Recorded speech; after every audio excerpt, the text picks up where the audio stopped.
Welcome back to another episode of Rock Boys Football. Massive news for the Notre Dame fans as it's official. Riley Leonard, the former Duke quarterback, transferring to Notre Dame in a massive addition. And if y'all have been listening to the last couple of months, you guys know how I feel about Riley Leonard. I think this is one of the better quarterbacks, not only in the ACC, but in the country. You see the ranking next to him, the fifth best quarterback available in the transfer portal. And we talked a little Riley Leonard when he hit the transfer portal and talked about the potential that he was transferring to Notre Dame. And you had a lot of buzz around just another Sam Hartman coming in. And this is not a shot at Sam Hartman at all. Many of you guys know I went to Wake Forest, massive fan of Sam Hartman.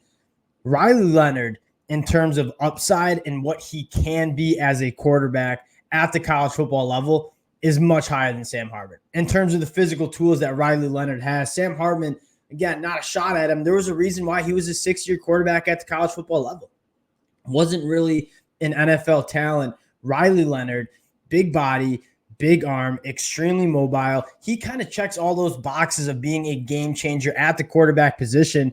And if you're a Notre Dame fan, you're taking a look at the future quarterback room. You got Riley Leonard coming in 2024, probably CJ Carr taking over the reins in 2025, a couple other talented quarterbacks in that room, to a position that for so long was a bugaboo for this Notre Dame team. It seems like the future of this position is looking pretty bright for the next couple of years. Really excited to get into Riley Leonard and then talk a little bit about some other additions Notre Dame has made in the transfer portal. Before we get in there, I just want to say a special shout out to the Notre Dame fans. We talked Chris Mitchell last week committing to Notre Dame. The amount of support you guys showed the boys when we were talking Chris Mitchell, that was awesome. It really does mean a lot. If y'all do enjoy the content, consider subscribing to the channel. I'm going to be trying to keep you guys as updated as possible with this Notre Dame roster moves in the transfer portal. Without further ado, let's get into Riley Leonard. And before we get into the numbers of Riley Leonard, I want to talk about one of the most important things when you're evaluating a quarterback, and that is, are you elevating your team? Are you winning football games? And Riley Leonard, as a true freshman, this Duke team went 3-9. He played in some spot duty. This was a bad Duke team. Mike Elko takes the reins in 2022. Riley Leonard is the starting quarterback heading into the season. They go 9-4 under Riley Leonard. They have one of the best seasons Duke has seen in the last couple of decades.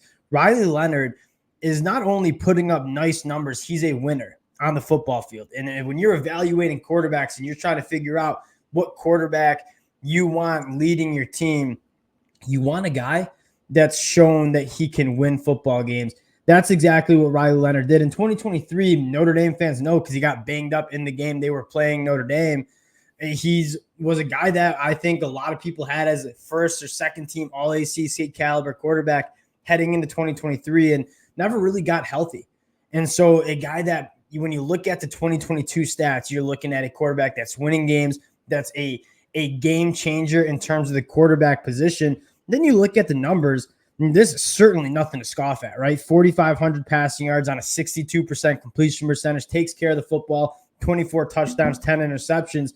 And then you get the game-changing ability of Riley Leonard is big body, but a mobile dude too. Has rushed for over 1,200 yards, 19 rushing touchdowns.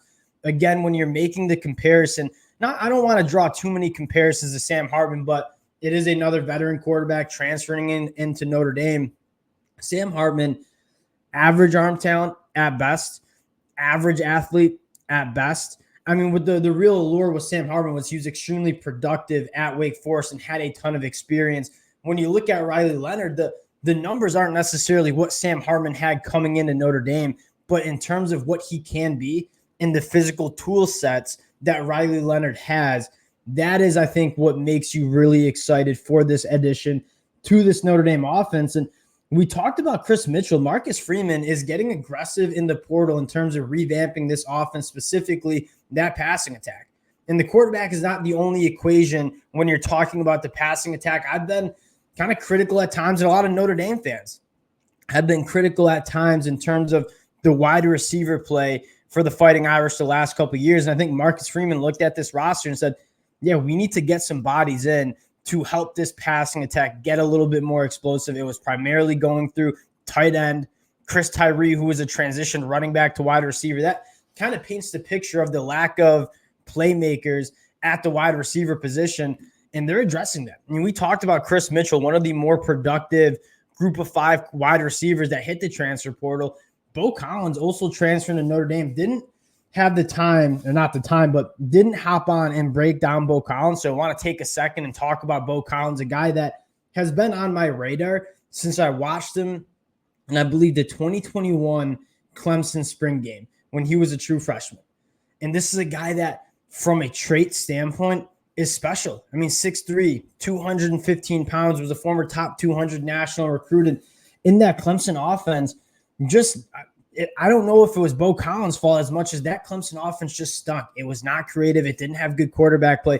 Bo Collins was a really talented wide receiver that was kind of just getting wasted in that Clemson offense. You take a look at what he did as a true freshman in the ACC, 31 catches, 407 yards, 3 touchdowns. His last 2 years, not as productive because this Clemson offense just really struggled to push the ball down the field and have that explosive passing attack.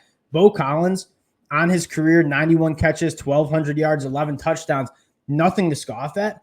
But again, very similar to Riley Leonard, I think it's a guy that his stats over his first 3 years of college football does not necessarily do him justice in terms of what he can be in this Notre Dame offense if used properly. He's a big body that can work vertically down the field, can create some separation. I think his best traits are the combat catches.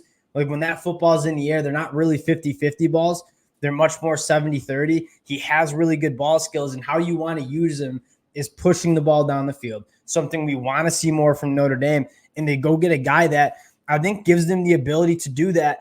And another wide receiver that they're kind of kicking the tires on, trying to get to a visit, is another guy from Wake Forest, and a guy that I have some experience with in Jamal Banks, another really talented wide receiver, another wide receiver with a really big frame. Now, not as quite built as Bo Collins is, a little bit more lanky, but a guy that really good ball skills and really good in the red zone. Like, this dude just catches touchdowns. You take a look at the last 2 years, over 100 catches, 1,200 yards, in a Wake Forest offense that this year wasn't great. The good things that were happening in that Wake Forest offense often had to do with a guy like Jamal Banks. You take a look at some of the teams that Jamal Banks is getting offers from, Michigan, plethora of SEC schools. This is one of the more coveted wide receivers in this cycle, and the Notre Dame Fighting Irish seem to be a program that are kind of have the inside track on a guy like Jamal Banks.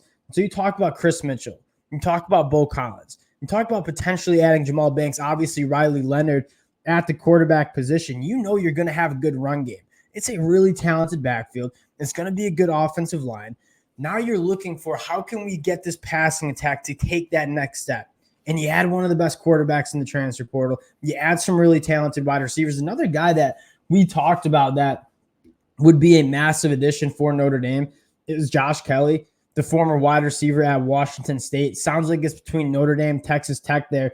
Josh Kelly would add, like, I would say, a different flavor in terms of Jamal Banks, Bo Collins. He's much more of a Chris Mitchell guy. He wants to work underneath. He's really good after the catch. And I always say, like, building a wide receiver room, building a pass catcher room, you want wide receivers that can do different things and that have different kind of route trees. Jamal Banks, Bo Collins, more of those vertical guys that want to work downfield. And then you have guys like Chris Mitchell and Josh Kelly, who are guys that can go after the catch and work the short underneath stuff. And when you have a balanced wide receiver room of guys that can do a bunch of different things, that's what this offense is really going to start to open up. So we got Riley Leonard now in the fold. I think that really helps selling guys like Jamal Banks and Josh Kelly to be, hey, Notre Dame is going to be an offense that you can thrive in. And then I don't want to just leave out some of the young wide receivers on this team too. I think Jaden Greathouse has a tremendous future for Notre Dame. You suddenly look around this offense and say, what has been missing the last couple of years? What has been holding Notre Dame back? That explosive passing attack, the dynamic wide receivers, Marcus Freeman getting active in the transfer portal to change that. And I think a lot of people are really fired up about this, including myself. Again, appreciate you guys rocking with the boys, Notre Dame fans. Can't thank you guys enough. If you do enjoy the content, consider subscribing to the channel, and we'll talk to y'all later.